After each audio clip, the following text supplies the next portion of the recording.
Hello everyone, I'm Lauren, and I'm making this video for white Americans who live in poverty, and to a small extent for white Americans who are working class. See, I know that my party, the Democratic Party, does not speak to you, and I don't know why, and I think it's a mistake, and I think that it's wrong not to speak to you as American citizens. You know, the Democratic Party is always talking about the middle class, got to protect the middle class, got to save middle class values. Oh, and they also talk about people who are working to get into the middle class. You know, it's almost as if they can't say the words, people who live in poverty, Americans who are in poverty right now. They can't say it. So I'm really sorry that my party, the Democratic Party, doesn't speak to you. And if I can speak on behalf of the whole party, I apologize to you. To white Americans who live in poverty, working white Americans, working class white Americans, I apologize to you on behalf of the Democratic Party that really doesn't speak to you. What I want is for this video to go to millions of people in your demographic, millions of people who are white Americans, who are living in poverty, or white Americans who are working class. I want this video to go viral. So please, if you know anyone who can benefit from watching it or who you think might be interested in watching it, please share it with them, because I do want it to be seen by as many people as possible. Now, what I have to say to you is really, really important. And, you know, essentially it's that if you are relying on any kind of public benefit just to get by, Medicaid for your medical needs, perhaps the SNAP program to help supplement the food for you and your family, or general relief just to get by month to month financially. Maybe you have some kind of legal issue trying to get Social Security disability benefits, for example, and either legal services or legal aid is representing you. You know, by the way, I was a legal aid lawyer. That was my first job out of law school, and I represented a lot of clients who were living in poverty at that time, both white clients and black clients. So if you're relying on any of those kinds of benefits just to make it, just to be able to support you and your family month to month, my message to you, my very important message to you, is that you must vote for Joe Biden. And you cannot vote for Donald Trump. You can't. Now, before I start telling you the reasons why, I want to encourage you to fact check everything I'm about to say to you. I mean, you can believe me because I am going to tell you the truth, but you don't have to believe me. You can Google it yourself. You can go to YouTube and get clips yourself to verify every single thing that I'm going to say to you in this video. So, okay, there are two reasons why you just can't vote for Donald Trump for president. The first is that he doesn't have your interests at heart. Donald Trump does not have the interests of poor people and working class people at heart. He doesn't. I mean, he and a lot of other rich white people think of poor people as lazy, trifling, and shiftless. That's how they see you, you know? I mean, you know so doggone good and well that he feels that way about people of color. I don't have to tell you that. Americans of color are lazy, trifling, shiftless, don't want to work, just want to be on the public dole. You know he thinks that about people of color. Well, guess what? He thinks the very same thing, the exact same thing of white Americans who are in poverty as well. The same thing. He may not tell you that, he may not want you to know that, but he thinks the same thing of you.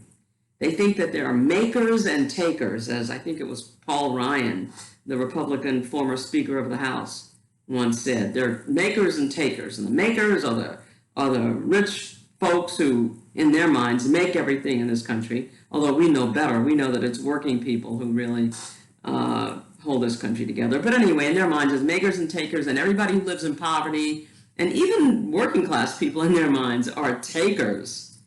You know, they just take, and they don't contribute anything to society.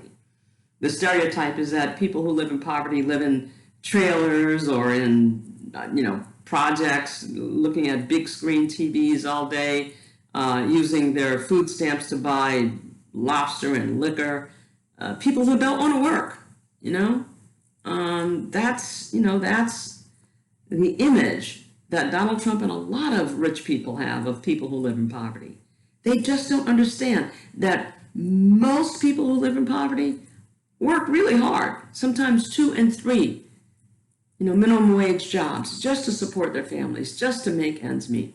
They do not understand it. In fact, they don't even believe it because they don't know it. And in fact, Donald Trump may indeed think that poor white Americans are worse than poor Americans of color because you're white. So in his mind, what's your excuse? If you're white and poor, you're really trifling, perhaps he thinks, because you have no excuse. Remember he called you disgusting? One of Mike Pence's aides over the last couple of months reported that at a meeting, Donald Trump said, oh, maybe this COVID virus thing is a good thing because then I don't have to shake the hands of all those disgusting people. Disgusting people. And who was he talking about? The people at his rallies, most of whom, at least based on what I see on TV, the vast majority of whom were white, and I wouldn't doubt it that many of them are either living in poverty or are working class. That's what he thinks of poor people, all poor people, whether you're an American of color or whether you're a white American. If you're living in poverty, that's how he thinks about you. They think that the rich really do pay too much in taxes. Now, do the rich pay a lot in taxes? Sure they do. They pay a whole lot in taxes. But it's because they have so much money that they pay so much in taxes. And percentage-wise, they don't pay as much as you and I, working people, people living in poverty. No. They think the rich pay too much taxes. In fact, the first thing Donald Trump did when he got into office, if you remember, and again, please check this out for yourself, is that he gave a big tax cut to rich, super rich actually, I think it's 0.1%. He gave a huge tax cut to rich individuals and to wealthy corporations. That's what they do when they get into office. And they hate what they call entitlement programs. What are entitlement programs? The programs that you depend upon just to live from month to month. Medicaid, the SNAP program, general relief, or what we used to call welfare, They just hate those programs. They think that their tax dollars pay for those programs so that, in other words, they're supporting millions of lazy, trifling people who don't want to work. That is their attitude. So, if given a second term, in other words, if he doesn't have to worry about running for re-election again, if he doesn't have to worry about getting your vote again, my fear, and it's a fear based on what he said, is that Donald Trump will take a hacksaw to the kinds of programs that you and millions of other hardworking Americans who live in poverty use every single month just to make it from month to month. Medicaid, SNAP, welfare, legal aid, legal services, you name it. Social Security, disability, you name it. Those programs are going to be gone, cut. And I'm worried about that because I know how people rely on those programs in order to be able to make it day in and day out, month in and month out. So you can't vote for Donald Trump for that very reason. Now, if you're not a poor white American, but instead a working class white American, same thing. I mean, if you think Donald Trump supports you, if you think he's there for the working person, think about all the working Americans, working class Americans who work for the Harley Davidson Corporation, for example, to name only one that I could name, one of a gazillion. Think about all the people who worked in the dealerships and the manufacturers of the Harley Davidson Corporation, and how that corporation is sort of going defunct. It may not even be around in the future. One of the signature corporations, if you will, or companies of the United States, the Harley, Think about all of the thousands of people who have lost their jobs because of Donald Trump. Think of the farmers in the Midwest and farmers all over the country, really, who lost their family farms. Some of these farmers have had those farms, their families, for 2-3 generations. And yet, because of the trade deal that Donald Trump made with China, so many of those farmers went under and are now getting government subsidies just to live because they can't make it farming anymore. Their farms went under, so now the government's just supporting them. Think of what that does to the dignity of a person who's had a farm in their family for 2 or 3 generations. Think about the meatpacking employees, the employees of the meatpacking industry who got sick with COVID. And what did Donald Trump say? No, you can't stay home if you get sick. No, you are essential workers. You must go to work. And furthermore, you can't sue your employer if you do get sick. Who does that? What compassionate person does that? What president does that? Think about all the people who worked in small businesses as cashiers and janitors, people who relied on their jobs, people whose jobs in those small businesses supported them, supported their families, clerks, what have you. Think about all of those jobs lost when you think about whether Donald Trump is for the little person.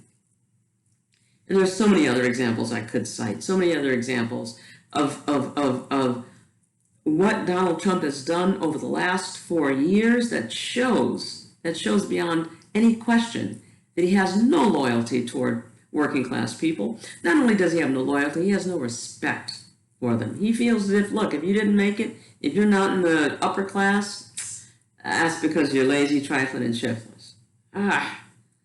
So whether you're a white American who's living in poverty right now, or whether you're a working class white American, my message to you is that you must vote for Joe Biden, and that you cannot vote for Donald Trump.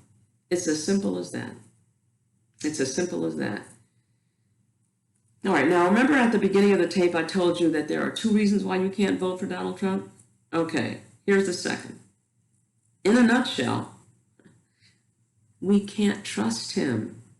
We can't trust him. And here's just 9 illustrations of many that I could give you. Okay? The first, what did he campaign on? One of the things he campaigned on, one of the main things he campaigned on, is that he was going to build a wall between Mexico and the United States. He was going to build a wall across the entire southern border of the United States. You know how many miles that is? That's 1,933 miles. 1,933 miles. Nearly 2,000 miles. In 4 years of his presidency, you know how many miles of that wall got built? 5. 5 miles of wall have gotten built in 4 years. Now, he's fixed nearly 300 miles of wall.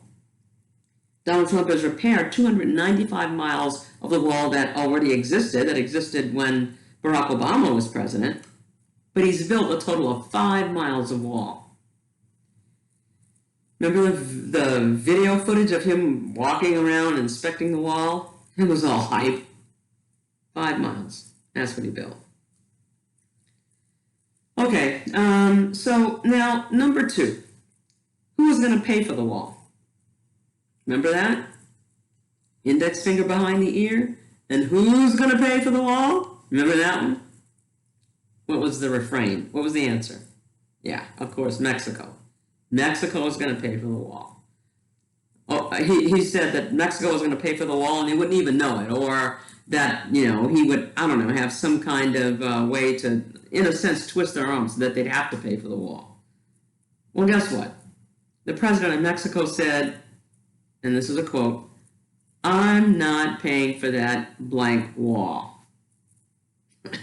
He said, "No way, I'm not paying for the wall." And he didn't. And Donald Trump had no way to make him do it.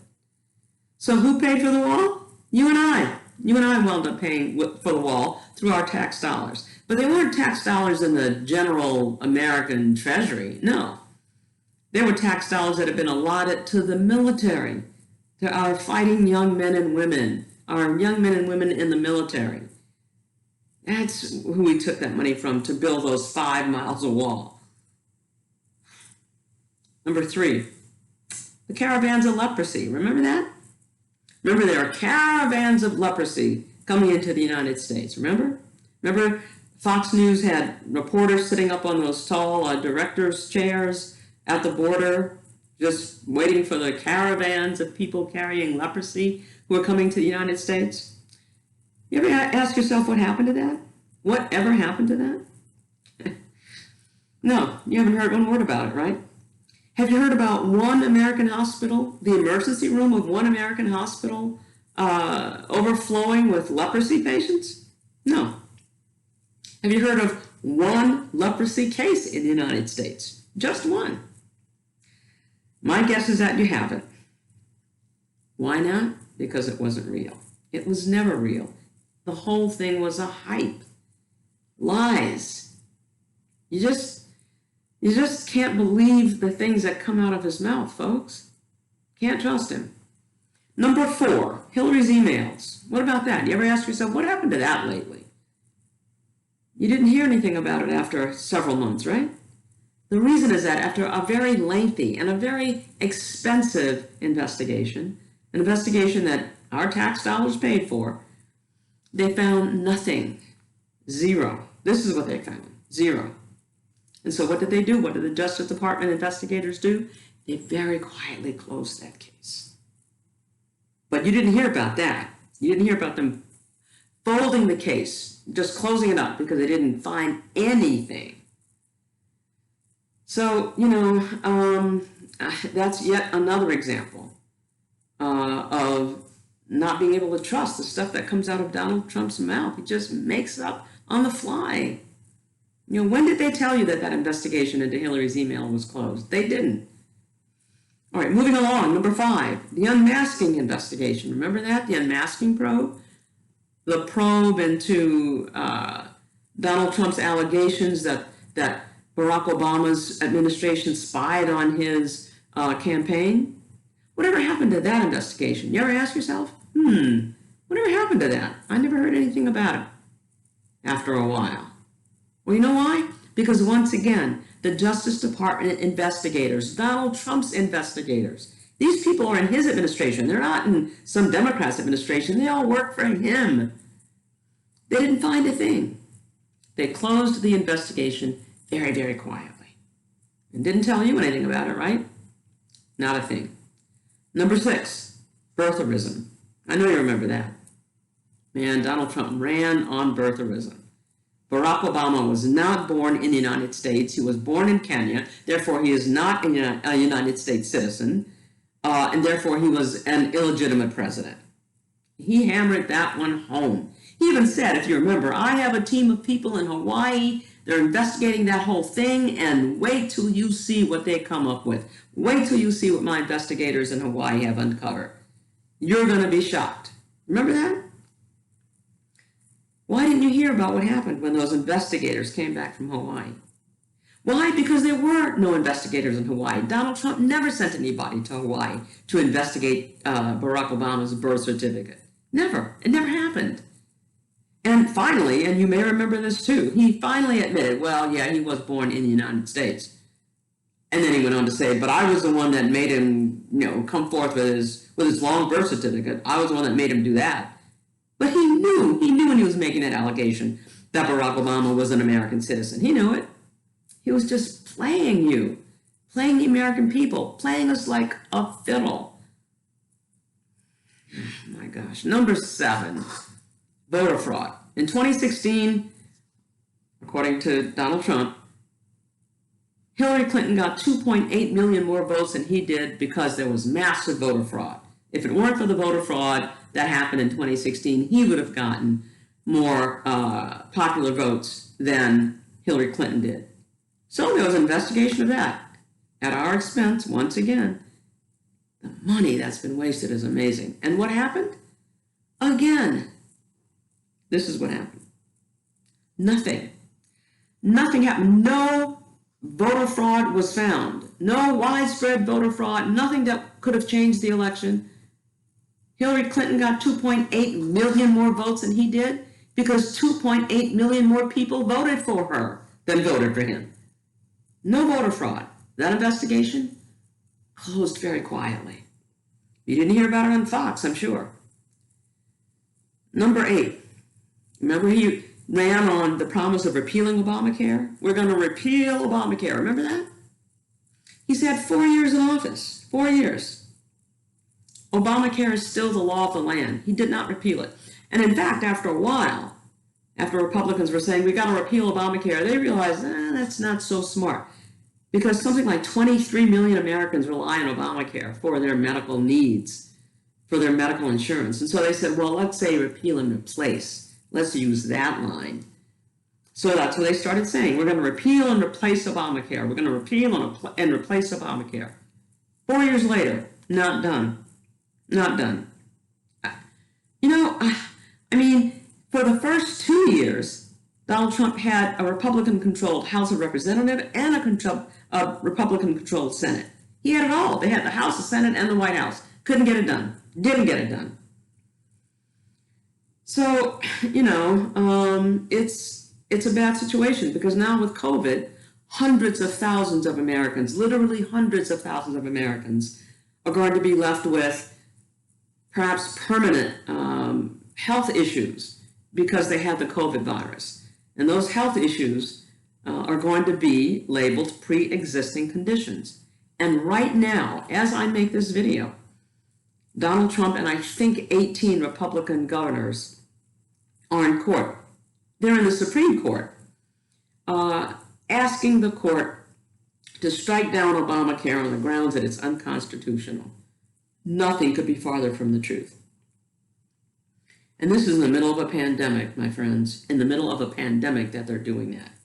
In the middle of a pandemic in which COVID is making millions, or at least hundreds of thousands of Americans be left with a pre-existing condition. And the Supreme Court is scheduled to take up oral argument. They're scheduled to hear oral argument in that case on November 10th, the week after the election. And again, look, you can believe me, you can, but I invite you to Google it for yourself. I'll give you the name of the case. The case is called National Federation of Independent Businesses versus Sebelius. Once again, National Federation of Independent Businesses versus Sebelius.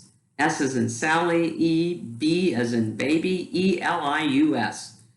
Just Google it for yourself and you'll see what's going on at the Supreme Court. And if, you know, Amy Coney Barrett gets on the Supreme Court, it may go 5-4 against Obamacare. And then what would 23 million Americans do for medical coverage, and especially those with pre-existing conditions? I don't even want to think about that.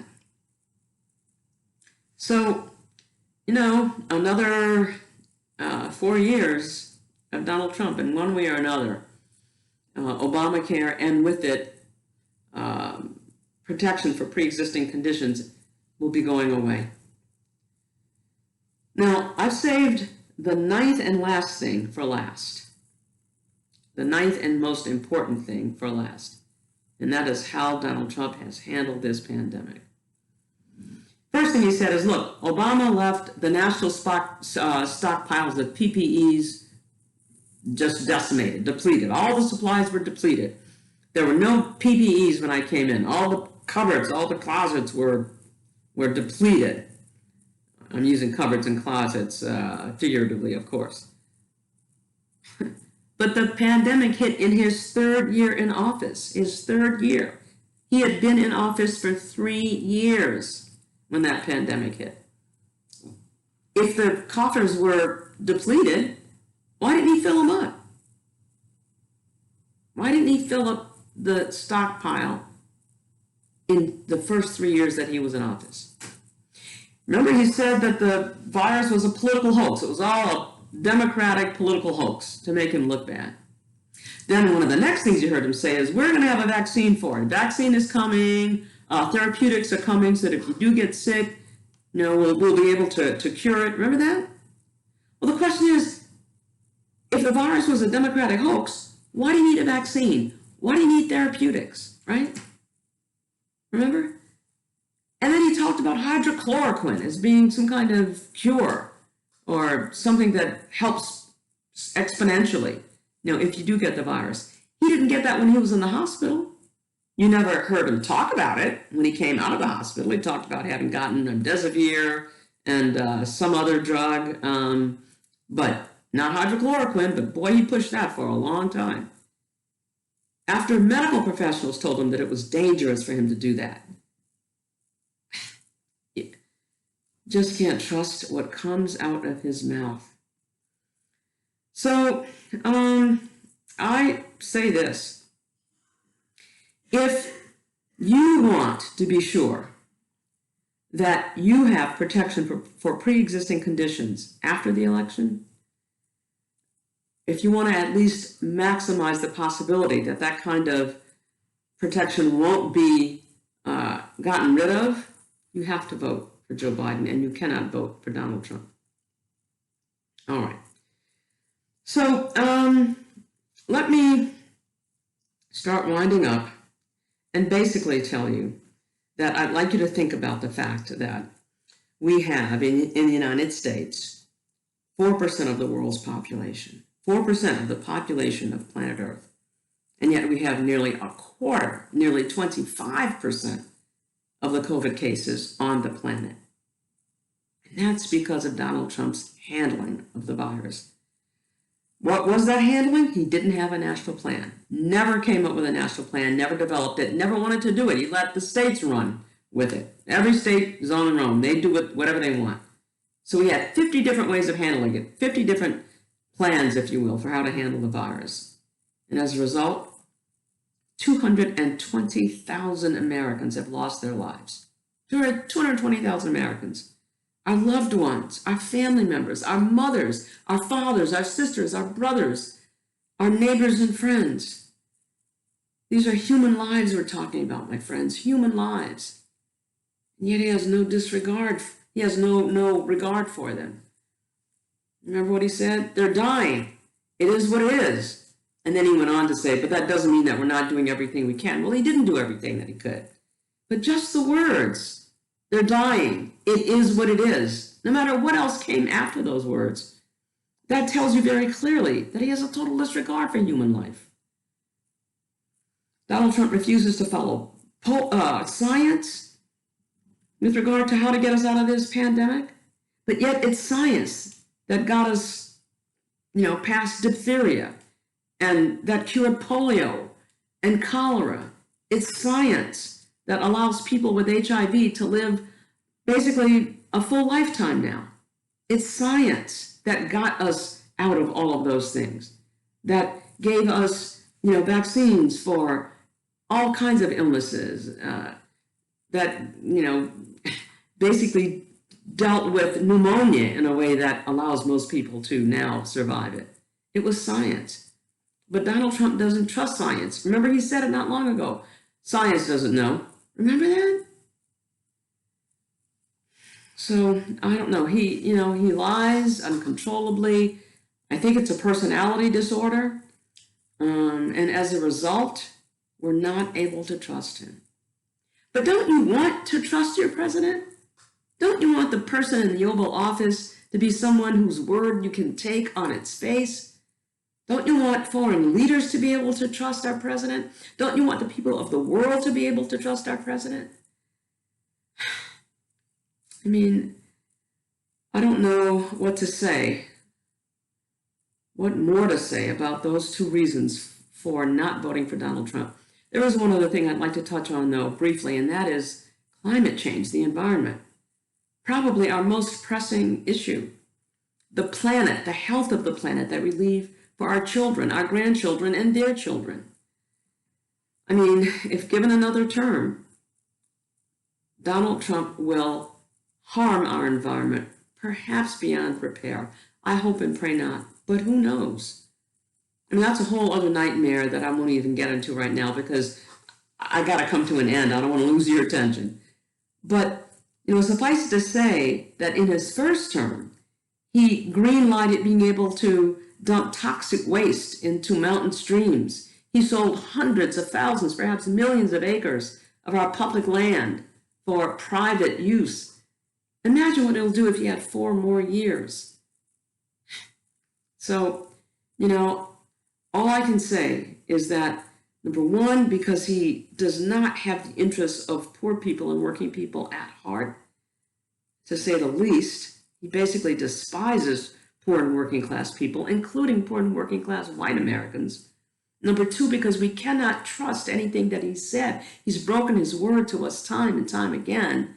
Number three, because climate change is such an important issue for those who are coming behind us, that, we need a president who's going to act responsibly, who's going to tell us the truth, who's going to act with responsibility toward the environment.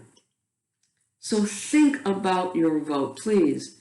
And, Google Joe Biden's record. Joe Biden has a 50-year record in public service. Just Google his record and the things that he's done for people who live in poverty. Just Google the things that he's done for working class Americans.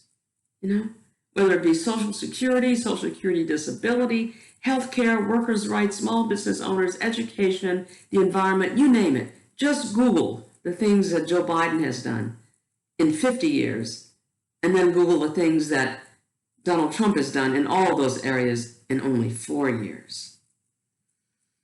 So, I know now that if Trump sees this video, and I hope it does go viral, he'll say all kinds of things about me. He'll call me names. He may even make him a nickname for me. I wouldn't doubt it. But think about the things that I've said. No matter what he says about me, no matter what names he calls me, think about the substance, the content of the things that I've said in this video. All right, in closing, 3 quick things. First, if you're a white American who relies on any of the programs that I've talked about in this video, or if you're a working class white American, you must think about your vote. Just think about it. Okay. Secondly, please do look into, research everything that I've said in this video. Just Google everything you've heard me say. And third and finally, if you're afraid that you may lose friends or that you may fall out of favor with family members if you don't vote for Donald Trump, I can understand that. There's a lot of pressure in families and in groups of friends to vote a certain way, to act and speak a certain way, to have a certain political ideology. I get it. And so if you need to talk a certain way with your friends, if you need to talk a certain way around your family, that's fine. But just remember that when you go behind that curtain in that little voting booth, no one is going to know who you voted for. Nobody. Only you. So, if you need to talk a certain way in your environment to your friends and family, that's fine. But you go in that booth, you pull that curtain, and you vote for Joe Biden as if your life depended on it. Because it really does. It really does. All right, so once again, friends, I am so sorry that my party, the Democratic Party, does not speak to you. My party doesn't speak to white Americans living in poverty, the people whom I worked with at Legal Aid and represented in court at Legal Aid, the people who I represented as a labor lawyer when I worked for the National Treasury Employees Union, at one of the IRS service centers, where there were a lot of poor and working class white people working as seasonal workers. They don't know you, and they think that you're not deserving of government benefits. So again, I am so sorry that my party doesn't speak to you, the Democratic Party, but I'm speaking to you now. And I'm saying on behalf of my party, I apologize that they don't speak to you, but I ask you once again to think about everything I've said in this video and pull that lever for Joe Biden, because your life depends on it. You can believe me. All right, friends.